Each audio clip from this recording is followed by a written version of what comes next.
Presentation से निकलने के बाद गेस्ट का बहुत सारा सवाल होता है। अगर आपने उसके सवाल का जवाब देकर उसे संतुष्ट नहीं किया तो आपका गेस्ट ज्वाइनिंग नहीं लेगा और आपका सारा मेहनत बेकार चली जाएगी। नमस्कार, मैं दीपक सिंह स्वागत करता हूं आपका ऑब्जेक्शन हैंडलिंग सेशन में। इस सेशन में हम सीखेंगे कि लोगों के किसी भी सवाल का जवाब कैसे दें कि वह ज्वाइन हो जाए। नेटवर्क मार्केटिंग में लोगों के ऑब्जेक्शन दो तरह के होते हैं। Number 1, real objection. जो गेस्ट वाकई काम तो करना चाहता है पर उसके मन में कुछ सवाल या शंका होती है, उसे दूर करना चाहते हैं, उनका सवाल रियल होता है, उसे रियल ऑब्जेक्शन कहते हैं। जैसे, यह मेंबर बनाने वाला काम तो नहीं है, आप कितना पैसा कमाते हैं, या मेरे पास समय नहीं है। दूसरा होता है फेक ऑब्जेक्शन। जो गेस्ट आपको साफ साफ मना करना नहीं चाहते, वो आपसे ऐसे ऐसे सवाल पूछते हैं जिसके ज़्यादातर जवाब नकारात्मक होते हैं और वो आपसे कहते हैं, देखा मैंने कहा ना यह बिजनेस ठीक नहीं है। जैसे कुछ सवाल हैं फेक ऑब्जेक्शन के कि ऐसी ऐसी कंपनी टिकती नहीं है, बहुत आई बहुत गई, या क्या मेरी टीम काम नहीं करेगी तब भी पैसा आएगा, या मेरी टीम टूट जाएगी तो क्या मुझे रॉयल्टी आएगा। इस तरह के ऑब्जेक्शन को हम फेक ऑब्जेक्शन कहते हैं। ह्यूमन साइकोलॉजी के अनुसार लोग डायरेक्टली मना नहीं करना चाहते, इसलिए वो ऐसा सवाल के जरिए इनडायरेक्टली ना कहते हैं, जैसे सोच कर बताऊंगा, मैं अभी शुरू नहीं कर सकता, मेरा डिसीजन मेरे पापा लेते हैं। और बहुत से लोग यह गलती करते हैं जिसकी वजह से गेस्ट ज्वाइनिंग नहीं लेता। सबसे पहला, वो सवाल का जवाब देने लगते हैं। कभी भी सवाल का जवाब न दें। दूसरा गलती क्या करते हैं, वो गेस्ट से बहस करने लगते हैं। खुद को सही ठहराने के लिए और गेस्ट को गलत ठहराने के लिए वो बहस कर लेते हैं, जिससे गेस्ट को ठेस पहुंचता है। जैसे गेस्ट ने सवाल पूछा कि यह जोड़ने वाला काम है, आप बोलते हैं जोड़ने वाला काम नहीं है। गेस्ट दोबारा बोलता है कि यह जोड़ने वाला काम है, तो आप उसको जवाब देने लगते हैं कि दुनिया में कौन किससे नहीं जुड़ा है। माँ बाप से जुड़े तो आप पैदा हुए, पत्ता पेड़ से जुड़ा है, बटन कुर्ता से जुड़ा है, वगैरह वगैरह। और इससे क्या होता है, बहस।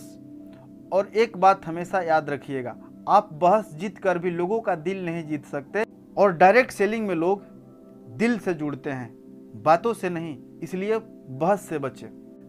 एक प्यारा सा स्टेटमेंट हमेशा याद रखिएगा कि लोग गलत नहीं होते हैं, उनके पास इंफॉर्मेशन गलत होती है।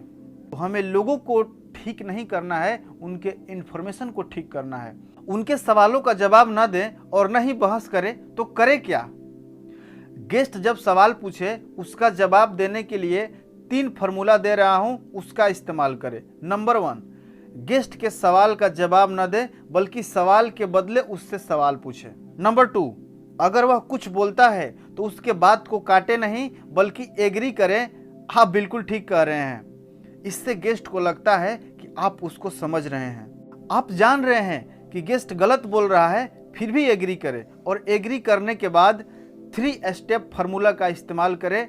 यह फार्मूला रामबाण की तरह काम करता है और यह फार्मूला है feel felt found formula. Feel मतलब आप बिल्कुल ठीक कह रहे हैं, मुझे भी ऐसा ही लगा था। फेल्ट मतलब पर मैंने जब किया, फाउंड तब मैंने यह पाया। इसका इस्तेमाल कैसे करना है मैं आपको एग्जाम्पल के जरिए बताता हूँ। इस फार्मूला का इस्तेमाल करके आप नेटवर्क मार्केटिंग के सारे ऑब्जेक्शन को हैंडल कर सकते हैं। जैसे गेस्ट का सवाल है, कहीं यह जोड़ने वाला काम तो नहीं है या मेंबर बनाने वाला काम तो नहीं है।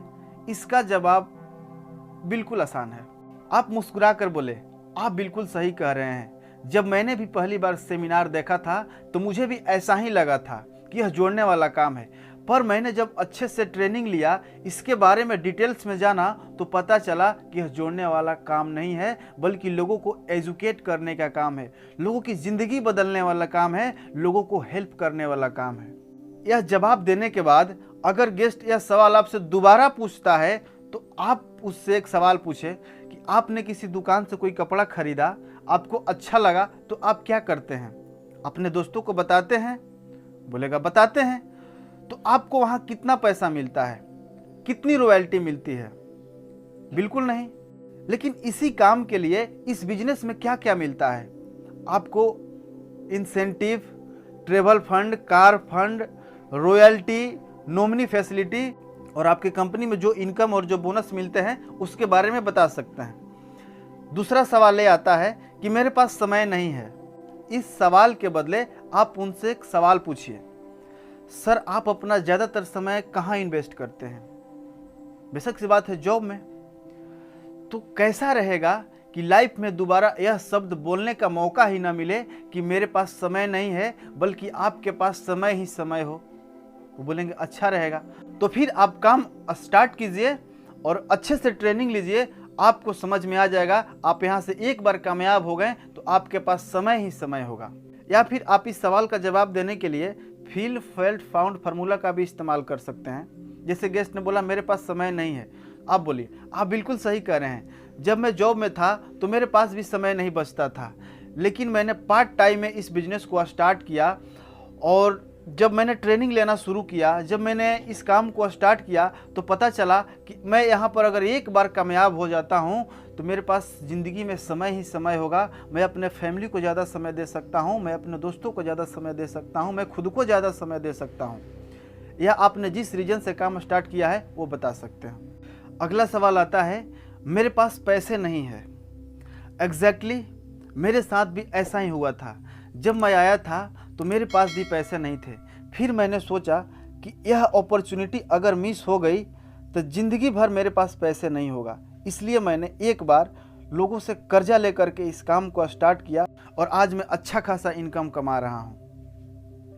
अगर आपके पास पैसे की कमी नहीं थी तो फील फेल्ट फाउंड फार्मूला का इस्तेमाल दूसरे पर्सन के बारे में भी यूज कर सकते हैं। रमेश सर है ना, उनको भी पैसे की प्रॉब्लम थी, हमेशा पैसे को लेकर तंगी रहती थी। उन्होंने सोचा कि कब तक ऐसा चलता रहेगा, इसलिए उन्होंने लोगों से उधार लेकर इस बिजनेस को स्टार्ट किया और आज मज़े में हैं, अच्छा पैसा कमा रहे हैं। एक सवाल और आता है आप कितना पैसा कमाते हैं? इस सवाल पर बहुत से लोग अटक जाते हैं क्योंकि उनको जुड़े हुए अभी 2-4 महीने ही हुए होते हैं और नेटवर्क मार्केटिंग में शुरुआती चेक छोटा होता है। इसलिए आप यहाँ सवाल के बदले सवाल पूछिए, आपके अकॉर्डिंग एक व्यक्ति को कितना पैसा कमाना चाहिए इस बिजनेस के अंदर? अगर आप कंपनी के सिस्टम के अनुसार काम करेंगे तो आपने जितना बताया उससे भी ज़्यादा पैसा कमा सकते हैं। और गेस्ट अगर दोबारा यह सवाल पूछता है कि आप कितना पैसा कमाते हैं तो आप बताइए कि मुझे 20,000 25,000 जितना भी बताना है, आपका जितना सोच यानी आप जितना पैसा बनाना चाहते हैं, आपको ये बोलना है कि मेरा इस महीने का चेक 20,000 आने वाला है, आया नहीं है। 20,000 का 25,000 का चेक आने वाला है, आपको झूठ नहीं बोलना है। ओके, आगे चलते हैं। अक्सर ये सवाल आता है कि पापा से पूछ कर बताऊंगा। फील फेल्ट फाउंड फार्मूला का इस्तेमाल करें। आप बिल्कुल ठीक कर रहे हैं। किसी भी काम को शुरुआत करने से पहले गार्जियन से सलाह लेना बहुत ज़रूरी है। जब मैंने भी यह काम स्टार्ट किया था तो मैंने अपने पापा से सलाह लिया था, लेकिन उन्होंने मना कर दिया। फिर मैंने अपने सीनियर से सारी बातें बताई, तब उन्होंने बताया कि तुमने जो प्रेजेंटेशन 1 घंटा में देखा था उसको कितना देर पापा को बताया? मैंने बोला 2 मिनट में मैंने सारी बातें बता दी। तो उन्होंने बताया कि अगर 1 घंटे के प्रेजेंटेशन को 2 मिनट में समझाओगे तो घर वाले को क्या समझ में आएगा? तो सीनियर की बात मानकर मैंने अपने पापा को अगले दिन इस प्रेजेंटेशन में लेकर आया और आज मेरे पिताजी मुझे भरपूर सपोर्ट करते हैं और आज मैं इस लेवल पर हूं और आज मैं अच्छा खासा अर्निंग भी कर रहा हूं। अगर आप भी इस बिजनेस में कामयाब होना चाहते हैं तो कल अपने पापा के साथ इस प्रेजेंटेशन में आइए। इससे होगा क्या कि आपके पिताजी भी संतुष्ट हो जाएंगे, आप भी संतुष्ट हो जाएंगे, पिताजी आपका सपोर्ट भी करेंगे और आप जल्दी से कामयाब हो जाएंगे। एक और सवाल गेस्ट का आता है, इसमें टॉप लाइन ही पैसा कमाती है, नए लोग कहाँ पैसा कमाते हैं? आप बिल्कुल सही कह रहे हैं। मैं भी शुरुआत में आया था तो मैं भी यही सोच रहा था, पर मैंने जब अच्छे से ट्रेनिंग लिया, इसको गहराई से जाना तो पता चला कि यहाँ हर किसी के लिए बराबर मौका है। उदाहरण, जब हम ट्रेन का टिकट लेने जाते हैं तो सबसे पीछे हम ही लगे होते हैं, लेकिन जब हम टिकट काउंटर के पास पहुंचते हैं तो हमारे पीछे एक लंबी लाइन लग चुकी होती है। उसी तरह इस बिजनेस में नए लोगों के लिए भी उतना ही अपॉर्चुनिटी है जो पुराने लोगों के लिए है। एक और सवाल आता है, इसमें हर कोई सफल नहीं होता। आप बिल्कुल ठीक कर रहे हैं। मैं भी यही सोचता था कि इस बिजनेस में हर कोई सफल नहीं होता है, लेकिन मैंने जब अच्छे से ट्रेनिंग लिया तो मुझे समझ में आया कि जो व्यक्ति इस बिजनेस में मेहनत करता है वह ज़रूर सफल होता है। जो मेहनत नहीं करेगा वह कैसे सफल होगा? आप बताइए, दुनिया के हर काम में उठा कर देख लीजिए कि जो मेहनत करता है वही सफल होता है। और यहाँ पर आपको गाइडलाइन भी मिलता है, सपोर्ट भी मिलता है, ट्रेनिंग भी मिलता है। इससे हमारी सफलता कई गुना बढ़ जाती है। लोग पूछते हैं प्रोडक्ट बहुत महंगे हैं। आप बिल्कुल अच्छा कह रहे हैं, मुझे भी यही लगता था कि इसके प्रोडक्ट बहुत महंगे हैं, पर मैंने जब ट्रेनिंग लिया तो मालूम चला कि ट्रेडिशनल के मुकाबले इसका प्रोडक्ट सस्ता कैसे होता है। जब आप भी ट्रेनिंग लेंगे तो इसको आप डेप्थ में समझ जाएंगे। कोई लोग बोलता है कि सोच कर बताऊंगा, इसका मतलब आपका गेस्ट सेटिस्फाइड नहीं है, उसके मन में और भी बहुत सारे डाउट और सवाल हैं। उससे पूछिए कि आप किस बारे में सोचना चाहते हैं, प्रोडक्ट के बारे में, प्लान के बारे में या इंसेंटिव के बारे में। बताइए, मैं आपके कन्फ्यूजन को दूर करने में कुछ मदद कर सकूं। उससे सवाल पूछिए जब तक वह असली सवाल ना पूछ ले, और फिर फील फेल्ट फाउंड फार्मूला या सवाल ही जवाब है फार्मूला का इस्तेमाल करके उनके सवालों का जवाब दीजिए। अब वीडियो के यहीं पर हम समराइज करते हैं। डोंट्स यानी क्या नहीं करना है, लोगों के सवालों का डायरेक्टली जवाब नहीं देना है, और दूसरा बहस नहीं करना है, क्योंकि बहस करने से लोगों के दिल को ठेस पहुंचता है और वह ज्वाइनिंग नहीं लेते हैं। डू करना क्या है, सवाल के बदले एक सही सवाल पूछना है। और दूसरा, उनके बातों को काटना नहीं है बल्कि एग्री करना है। वह जो भी बोले, चाहे वो गलत ही क्यों ना हो, उसको एग्री कीजिए, क्योंकि इससे गेस्ट को लगता है कि आप उसे समझ रहे हैं। क्योंकि हमने बताया था कि लोग गलत नहीं होते हैं, उनके पास इंफॉर्मेशन गलत होती है। और तीसरा, फील फेल्ट फाउंड फार्मूला का इस्तेमाल करके आप उसको अच्छे तरीके से जवाब दीजिए कि मुझे भी ऐसा ही लगा था, पर मैंने जब ये किया तो मैंने यह पाया कि बिल्कुल ऐसा नहीं होता है, ये ऐसा होता है। मैं आशा करता हूँ कि यह वीडियो आपको काफ़ी मदद करेगी। वीडियो को ज़रूर शेयर करें और चैनल को सब्सक्राइब नहीं किया तो सब्सक्राइब कर दें और वीडियो को लाइक कर दें।